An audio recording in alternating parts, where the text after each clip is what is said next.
सुप्रभात बच्चों, मैं मीनाक्षी शर्मा रेजोनेंस पीसीसीपी से संस्कृत फैकल्टी। आज हम लोगों ने जो रुचिरा भाग 2 है, यानी कक्षा 7वीं का जो रुचिरा भाग 2 का जो चौथा अध्याय है, चतुर्थ अध्याय जो है हमारा हास्य बाल कवि सम्मेलनम, जो हम लोगों ने उसका अध्ययन किया था, उसी के अभ्यास प्रश्न की ओर आज हम लोग बढ़ेंगे और उन्हीं को आज हम लोग पूरा करेंगे। तो आइए हम शुरू करते हैं। हमारा जो पहला प्रश्न है वो है उच्चारणम कुरुत। उच्चारणम कुरुत अर्थात जितने भी शब्द हमें दिए हैं उसका उच्चारण करना है हमें, और उच्चारण के साथ साथ हम क्या करते हैं, इनका अर्थ भी देख लेते हैं ताकि हमें आगे कोई दिक्कत ना हो। पहला जो शब्द है वो है ऊपरी। ये एक हमारा अव्यय है और ऊपरी का अर्थ होता है ऊपर।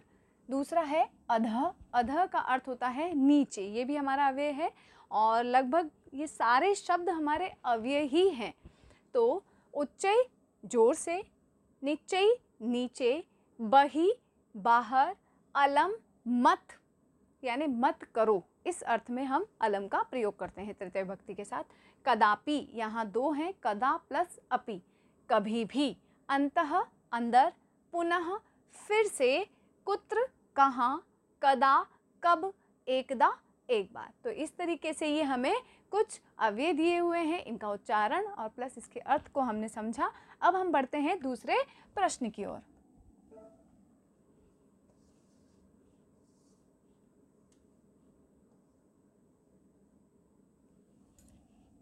तो जो दूसरा प्रश्न है उसमें पूछा गया है, मंजूषातः अव्ययपदानि चित्वा वाक्यानि पूरयत। मंजूषा यानी जो बॉक्स दिया हुआ है उसमें कुछ अव्यय पद दिए हुए हैं, उनको चुन करके हमें वाक्यों को पूरा करना है। तो जैसा कि मैंने ये जो दिए हुए हैं अव्यय, इनका अर्थ पहले उसमें उच्चारणम कुरुत वाला जो था उसमें इनके अर्थ बता दिए थे। तो अब हम लोग इसके जो वाक्य हैं इनको देखते हैं कैसे किसमें कौन सा अव्यय पद भरा जाएगा। तो पहला है वृक्षस्य खगाः वसन्ति।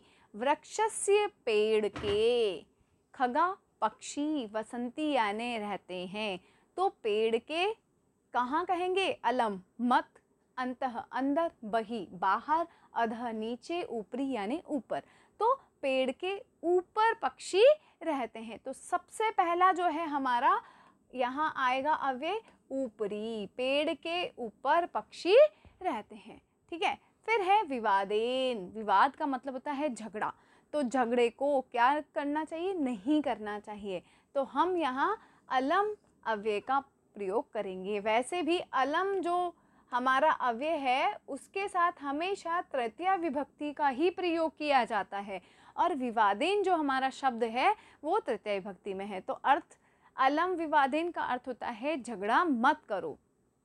ठीक है, तीसरा वाक्य है हमारा, वर्षा काले गृहात मा गच्छ।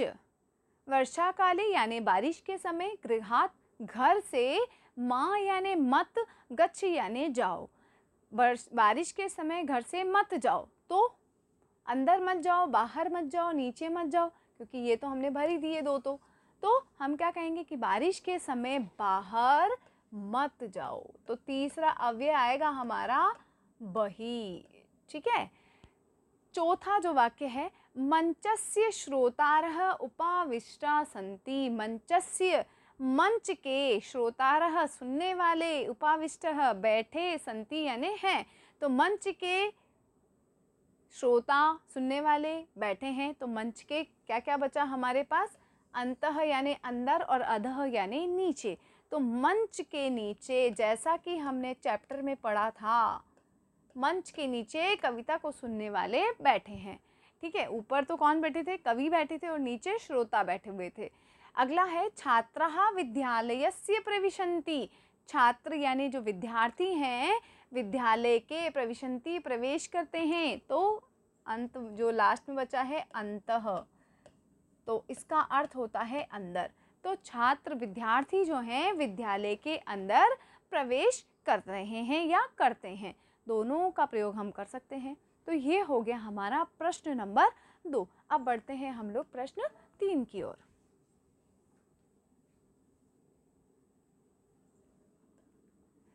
प्रश्न 3 हमारा कहता है कि अशुद्धम पदम चिनुत। जो अशुद्ध पद हैं, कुछ पद यहाँ पर दिए हुए हैं, यानी लगभग कुछ क्रियाएं भी दे रखी हैं, कुछ शब्द रूप भी दे रखे हैं, तो उनमें जो गलत है उसको हमें चुन करके यहाँ पर इसके सामने लिखना है। पहला दिया है गमंती, पहला ही गलत हो गया क्योंकि गम धातु में जो रूप बनते हैं वो गच्छन्ति से बनते हैं। ठीक है, तो गमंती नहीं होगा, क्या होगा, गच्छन्ति। और यच्छन्ति होता ही है। गम धातु जाने के अर्थ में होती है, यच्छ धातु मांगने के अर्थ में होती है, पृच्छ धातु जो होती है पूछने के अर्थ में, और धाव धातु होती है दौड़ने के अर्थ में। तो यच्छन्ति हमारा सही है, पृच्छति हमारा सही है, पृच्छन्ति सही है और धावन्ति भी सही है। तो इसमें गलत जो पद है वो है हमारा गमन्ति।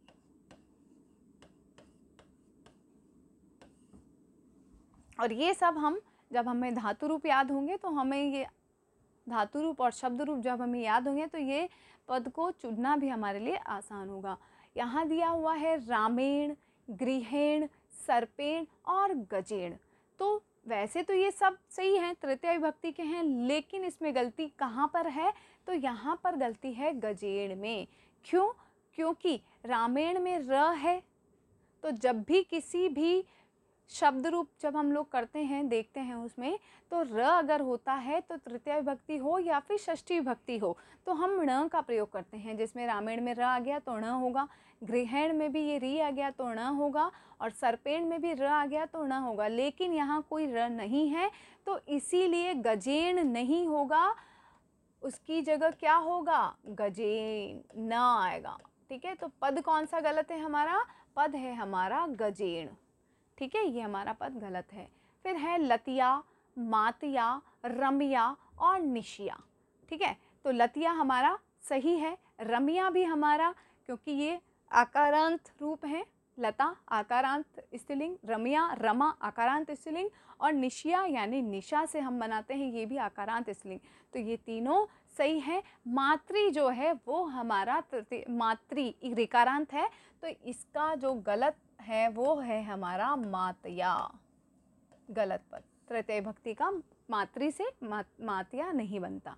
ठीक है, अगला है लते, रमे, माते और प्रिय। ये हमारे जो है आकारांत है, लेकिन यहाँ पर भी माते जो है वो हमारा ऋकारांत है, तो ये जो है हमारा प्रथमा विभक्ति या द्वितीय विभक्ति का जो द्विवचन रूप ये गलत होगा। तो यहाँ पर भी हम देखते हैं हमारा माते जो शब्द है, जो पद है वो गलत है।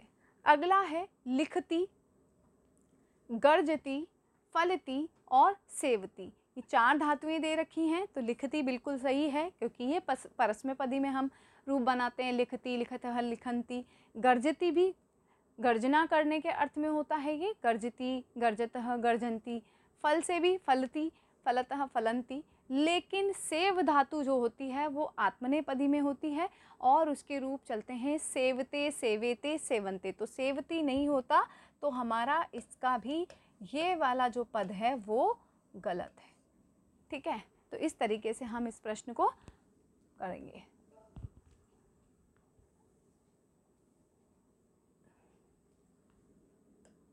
प्रश्न नंबर 4 में पूछा गया है कि मंजूषातः समानार्थक पदानी चित्वा लिखत।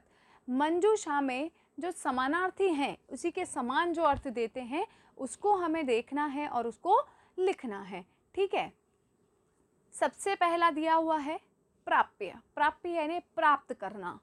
प्रसन्नता तो खुशी होती है, चिकित्सकम डॉक्टर होता है, लब्ध्वा प्राप्त करना। तो हमारा प्राप्य का समानार्थी शब्द क्या होगा, लब्ध्वा, क्योंकि लब्ध्वा भी हमारा किस अर्थ को देता है, वो देता है हमारा प्राप्त करने के अर्थ को। दूसरा है कुशलाह। कुशलाह का अर्थ होता है कि आप उसमें परफेक्ट हैं, कुशल हैं, दक्ष हैं। तो यहाँ तक हमने देख ही लिए थे, ये हमारा हो गया था। शरीरस्य, शरीर के लिए होता है दक्षः। तो कुशलाह यानी जो परफेक्ट है हर चीज़ में, तो उसको हिंदी में या संस्कृत में हम दक्ष शब्द का भी उसके लिए प्रयोग करते हैं। फिर है हर्षस्य, यानी खुशी के अर्थ को देता है हर्ष शब्द। तो खुशी के लिए हमारे पास शब्द आया है प्रसन्नतायाः।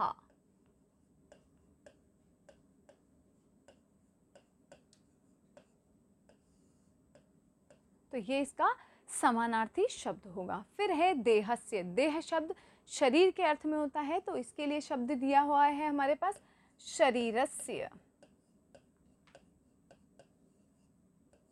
और इसी का अंतिम जो शब्द है वेद्यम, यानी डॉक्टर से संबंधित है, तो उसी के लिए शब्द आया हुआ है हमारे पास चिकित्सकम।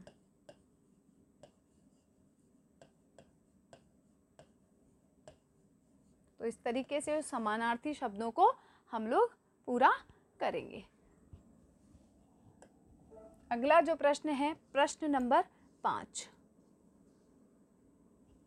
प्रश्न नंबर 5 में पूछा गया है कि जो प्रश्न दिए हुए हैं इनका हमें क्या लिखना है, इनके उत्तर देने हैं और वो भी संस्कृत में ही देने हैं। और लिखा हुआ है एक पद में हमें आंसर देना है। और अगर पूरा भी पूछा जाता है तो हम केवल जो प्रश्नवाचक जो हमारा शब्द है उस प्रश्नवाचक शब्द की जगह उस आंसर को लिख देंगे और हमारा पूरा प्रश्न कंप्लीट हो जाएगा। तो पहला प्रश्न पूछा गया है मंचे कति बाल कवयः उपविष्टाः सन्ति, के मंच पर कितने बाल कवि बैठे हैं। तो हमने जैसा कि चैप्टर में पढ़ा था तो आंसर होगा चत्वारः, यानी 4 बाल कवि हमारे मंच के ऊपर बैठे हुए थे। ठीक है, तो संख्या कति की जगह हम केवल चत्वार लिखेंगे और हमारा आंसर पूरा। दूसरा प्रश्न पूछा गया है के कोलाहलम कुर्वन्ति, कौन जो है शोर कर रहे हैं। कौन कर रहे थे, तो जो नीचे बैठे हुए थे कविता को सुनने वाले वो शोर कर रहे थे। तो हम क्या लिख देंगे, केवल एक पद में देना है तो के की जगह हम लिखेंगे श्रोतारः। जो श्रोतागण थे वो शोर कर रहे थे, सुनने वाले, कविता को सुनने वाले। अगला जो प्रश्न है वो है हमारा गजाधरः कम उद्देश्य काव्यम प्रस्तौति, के गजाधर जो है किसको उद्देश्य करके अपनी कविता को प्रस्तुत करता है। तो उसने कहा था ना कि सबसे पहले मैं जो आधुनिक वेद्य हैं उनको उद्देश्य करके या उनको लक्ष्य करके अपनी कविता को प्रस्तुत करूंगा। तो इसी का आंसर हो जाएगा आधुनिकम, आधुनिक वेद्यम कर देते हैं हम साथ, आधुनिकम, आधुनिक वेद्यम। ठीक है, चौथा प्रश्न है तुंदिलः कस्य ऊपरी हस्तम आवर्तयति, के जो तुंदिल है वो किसके ऊपर अपने हाथ को घुमाता है या फेरता है। तो किसके ऊपर घुमाता है, अपने पेट के ऊपर।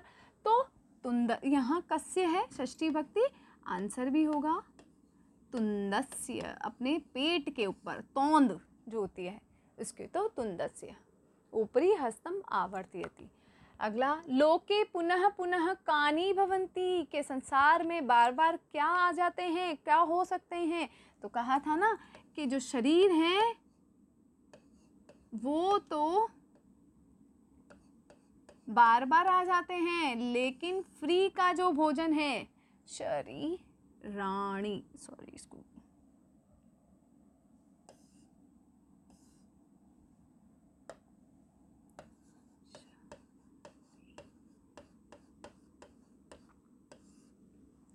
शरीर जो है वो हम बार बार आ जाते हैं, लेकिन फ्री का जो मुफ्त का भोजन है वो बार बार नहीं मिलता। और इसका अगला जो प्रश्न है अंतिम, किम कृत्वा घृतम पीबेत, क्या करके घी पीना चाहिए। तो जैसा कहा था यावत जीवेत सुखी जीवेत ऋणम कृत्वा घृतम पीबेत, तो किम कृत्वा, तो ऋणम कृत्वा, यानी कर्जा करके भी घी पियो। यही कहा था ना उनकी कविता जो थी कि यावत जीवेत सुखी जीवेत, जब तक जियो सुखी जियो, ऋणम कृत्वा घृतम पीबेत। तो हम आंसर भी किम कृत्वा, तो ऋणम कृत्वा। ठीक है, कर्जा करके भी घी पीना चाहिए। तो ये जो हमारे जो 6 प्रश्न हैं इस तरीके से हम उनके आंसर देंगे। बढ़ते हैं आगे।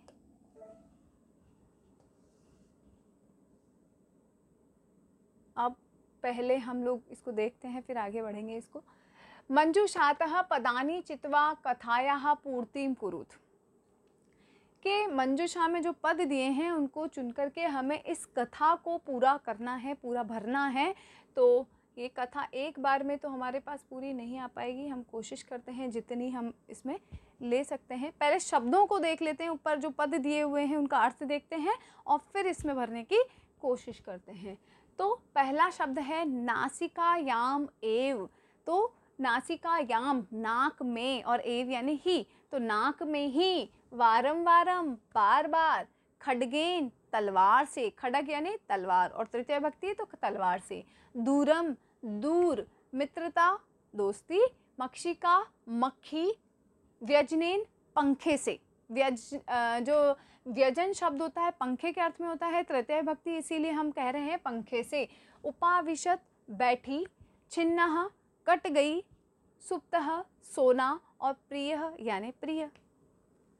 तो पहला कहा गया है पुरा एकस्य नृपस्य एकः वानरः आसीत्। पुरा यानी पहले, एकस्य नृपस्य एक राजा के एक वानर था। तो वानर कैसा था, हम यहाँ लिखेंगे प्रियः, कि पहले एक राजा के एक प्रिय वानर था। ठीक है, राजा की कौन था, एक प्रिय वानर था। एकदा नृपः आसीत्, एक बार राजा था। तो क्या आया यहाँ पे, दूसरा शब्द आया है हमारा, पहला तो प्रिय हमने भर दिया कि एक बार राजा सुप्तः यानी सोया हुआ था। फिर वानरः तम अविजियत, वानर यानी जो बंदर है, तम यानी उसको, अविजियत यानी उड़ा रहा था।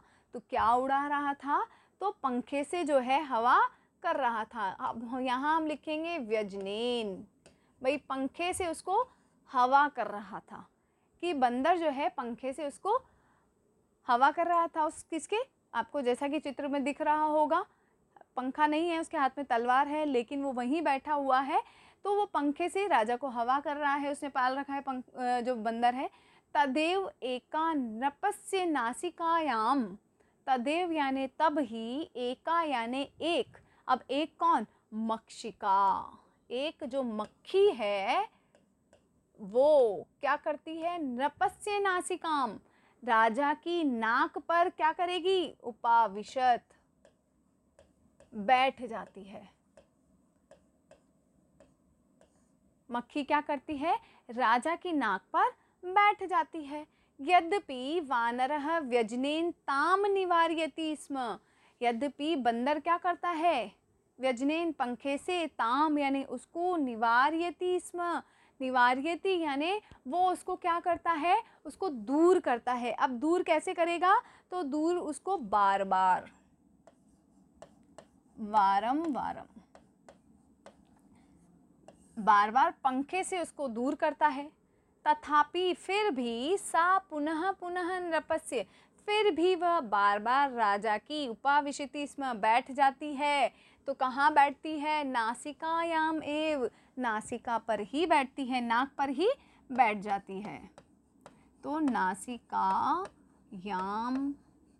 मेव, यहाँ पर म हलंत करके और एव दोनों अलग अलग करके भी हम लिख सकते हैं कि फिर भी वह बार बार जो है राजा की नाक पर ही बैठ जाती है। अंते स मक्षिकाम हंतु, अंत में वह मक्षिकाम मक्खी को, हंतु मारने के लिए, प्रहारम अकरोत प्रहार करता है। अब देखो लास्ट में क्या होता है, वो उसको मारने के लिए प्रहार करता है। इसको थोड़ा सा हम ऊपर कर देते हैं,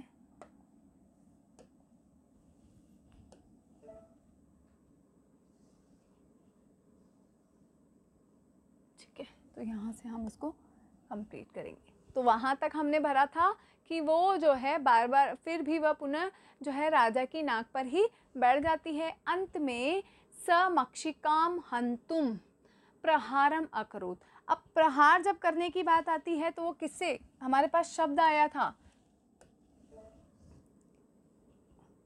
देखो एक शब्द आया है खड्गेन, किससे, तो अब पहले मैं आपको बता देती हूँ बचे हुए शब्द, ताकि क्योंकि ये हमें वापस, ये जो है हम भर चुके हैं।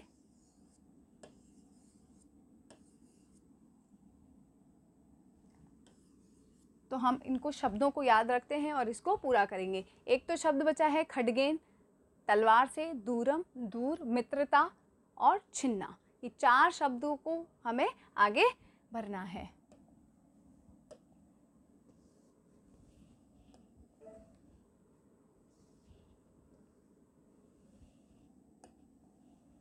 कि अंत में वह मक्खी को मारने के लिए किससे प्रहार करेगा? खड्गेन, तलवार से प्रहार करता है या किया। मक्षिका तु उड्डय गता, कि मक्खी तो उड़ करके गई क्या? तो हमारे पास ऊपर पद आया था एक दूरम, दूर चली गई, कि मक्खी तो जो है उड़ करके दूर चली गई। किंतु खड्ग प्रहारेण नृपस्य नासिकाम अभवत्, कि लेकिन तलवार के प्रहार से राजा की नाक हो गई, क्या हो गई? छिन्न हो गई, यानी कट गई।